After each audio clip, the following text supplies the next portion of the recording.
रोह्याच्या वरसे भुवनेश्वर येथे खासदार सुनील तटकरे यांच्या हस्ते double payment of cricket stadium in रोहाचे भूमिपूजन करण्यात आले। रायगड जिल्ह्यात वरसे भुवनेश्वर येथे रोहा अष्टमीनगर परिषदेच्या जागेत ONGC CSR निधीतून double payment of cricket stadium in रोहाचे भूमिपूजन भारतीय पेट्रोलियम आणि गॅस नियामक मंडळ अध्यक्ष राष्ट्रवादी काँग्रेस अजित पवार पक्ष प्रदेशाध्यक्ष खासदार सुनील तटकरे यांच्या शुभ हस्ते करण्यात आले।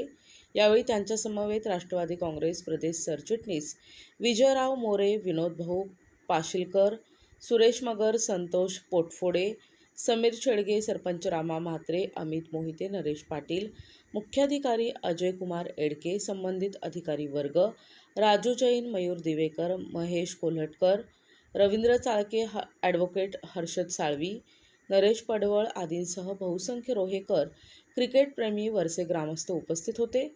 पाहूया यावेळी काय म्हणालेत खासदार सुनील तटकरे। क्रिकेट, कबड्डी या खेळांच्यासाठी मैदानी खेळांसाठी उपलब्ध होईलच, त्याचबरोबर ती इंडियाच्या धर्तीवरती आपण जे एक प्रबोधिनी करू इच्छितो आहोत त्याच्यासाठी सुद्धा या मैदानाचा वापर उद्याच्या भविष्यातल्या संबंध तरुणांसाठी त्या ठिकाणी होऊ शकतो। त्याचबरोबर ती आपण इथे इंडोर स्टेडियमची पण व्यवस्था करतो आहोत, ज्याच्यातून बॅडमिंटन, कॅरम, टेबल टेनिस असे जे काही इंडोर खेळ या ठिकाणी होऊ शकतील त्याची व्यवस्था होईल।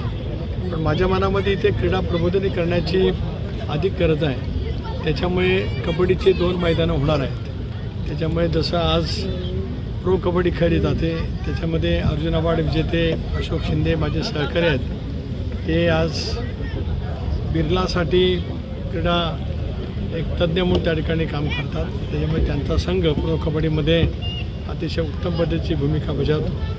आपल्या रायगड जिल्ह्यामध्ये सुद्धा रोहा तालुक्यामध्ये अनेक असे कबड्डीपटू आहेत की ज्यांना आपण इथे योग्य पद्धतीचं प्रशिक्षण देऊ शकलो तर त्याचा फायदा होऊ शकेल। अत्याधुनिक सुविधासह इथं चांगली क्रीडा प्रबोधिनी, इंडियाची प्रबोधिनी आणि खेळाचं चांगलं मैदान की रात्रीच्या प्रकाश झोतामध्ये जरी सामने भरवायचे असेल तर त्याची व्यवस्था करण्याचं नियोजन या माध्यमातून आहे।